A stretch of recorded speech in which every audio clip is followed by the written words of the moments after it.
আমরা एमसीक्यू तुक्का নিয়ে आलोचना করব। मेरी जनरल सलाह ये है कि तुक्का जम के लगाइएगा परीक्षा में। क्वेश्चन समझ में नहीं आ रहा है कि कौन सब्जेक्ट का है, उस पर तुक्का नहीं लगा। সায়েন্টিফিক ওয়েতে 100% সঠিক হয়। এই এমসিকিউ তুক্কা যা টপাসটা ফলো করে এবং তারা সঠিক অ্যান্সারটা কিন্তু বেছে নেয়।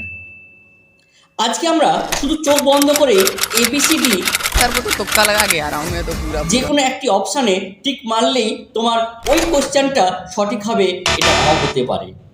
আমরা এখানে আলোচনা করব সায়েন্টিফিক ওয়েতে কিভাবে কোন অপশানটা চুজ করলে তোমার এমসিকিউ কোশ্চেনটা 100% সঠিক হবে, সেটা নিয়ে কিন্তু আমরা আলোচনা করব। তাই ভিডিওটি স্কিপ না করে পুরোটাই দেখবে এবং এই চ্যানেলে নতুন হয়ে থাকলে অবশ্যই সাবস্ক্রাইব করবে এবং বেল আইকন নোটিফিকেশনটা অবশ্যই অন করে দিবে।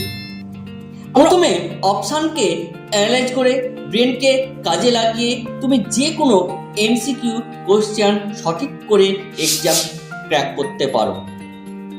তোমার কাছে 3 ধরনের এমসিকিউ টাইপের কিন্তু কোশ্চেন আছে। 1 নাম্বার, যে কোশ্চেন তুমি সহজেই জানো। 2 নাম্বার, যে কোশ্চেন তুমি একেবারেই জানো না। 3 নাম্বার, যে কোশ্চেনটা তোমাকে কনফিউশনে কিন্তু ফেলে দেয়। দেখো, প্রথম যে কোশ্চেনটা সেটা তুমি কিন্তু সহজেই কিন্তু করতে পারো।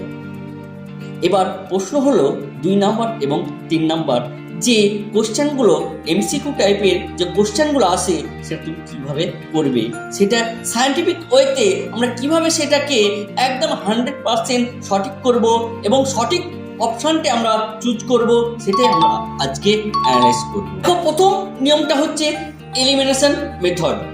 যদি অপশানে ওপরে সবকটি সঠিক থাকে তবে 100% বা 95% কিন্তু সেই অ্যান্সারটাই হয়ে থাকে, এবং যদি কোনোটাই নয় এইরকম ধরনের অপশান থাকে তাহলে সেটা কিন্তু 5% সঠিক হয়ে থাকে।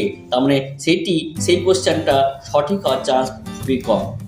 দ্বিতীয় পদ্ধতি হলো অঙ্কের ক্ষেত্রে যেগুলো জটিল এবং বৃহৎ সংখ্যা সেগুলো কিন্তু তোমার অ্যান্সার হতে পারে না, তাই অপশান থেকে সেগুলোকে রিমুভ করে দিয়ে বাকি যে অপশানগুলো আছে সেই অপশানগুলো নিয়ে চিন্তা করো।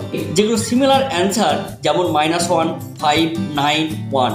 এইখানে দেখো সিমিলার অ্যান্সার বলতে -1 এবং 1 এই দুটোর মধ্যে কিন্তু তোমার একটা কিন্তু অ্যান্সার হবে।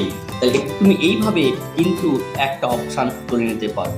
পরীক্ষার হলে এমসিকিউ দেখে এমন হয় যে প্রশ্ন খুবই সহজ বা চেনা, কিন্তু প্রশ্নের অ্যান্সার মনে আসছে না। অ্যান্সারগুলি দেখে মনে হচ্ছে ABCD সবই হতে পারে। এমন কোশ্চেন কি করবে? তার জন্য বলি, এই প্রশ্নটা কোন অধ্যায় থেকে এসছে প্রথমে সেটা চিন্তা করো এবং সেই অধ্যায়ের কোন অংশ থেকে তোমার সে কোশ্চেনটা দিয়েছে সেটা তারপর দেখো। এইভাবে দেখবে তোমার ঠিক কোশ্চেনের অ্যান্সারটা কিন্তু মনে চলে এসছে। তাও যদি না আসে তাহলে বলবো যে ওই কোশ্চেনটা ছেড়ে দিয়ে পরবর্তী কোশ্চেনগুলো তুমি এগিয়ে যাও। দেখবি বাকি কোশ্চেনগুলো করতে করতে ঠিক ওই কোশ্চেনটা কিন্তু তোমার ঠিক মনে চলে আসবে। দেখবে তুমি সমস্ত এমসিকিউ কোশ্চেনগুলো সবগুলোই তুমি করতে পারবে। এবার বলি, এমসিকিউ কোশ্চেন করতে গেলে তোমাকে সেই টপিকটা কিন্তু ভালো করে পড়তে হবে, কেননা একটা টপিক থেকে সীমিত সংখ্যক কিন্তু এমসিকিউ কোশ্চেন হতে পারে। তাই এমসিকিউ কোশ্চেন তুমি যত প্র্যাকটিস করবে ব্রেনের মধ্যে সেগুলো ততই বেশি স্টোর হতে থাকবে। সে বলি, এমসিকিউ কোশ্চেন করতে গেলে তোমাকে সেই টপিকটা খুব ভালো করে পড়তে হবে। তাহলে যে মেথডগুলো বললাম সেই মেথডগুলো তুমি তোমার কোশ্চেন পেপারে ট্রায়াল দিতে পারো। এবং যদি ভালো লেগে থাকে তাহলে অবশ্যই এই চ্যানেলটিকে সাবস্ক্রাইব করে বেল আইকনটি অন করে ভিডিওটি লাইক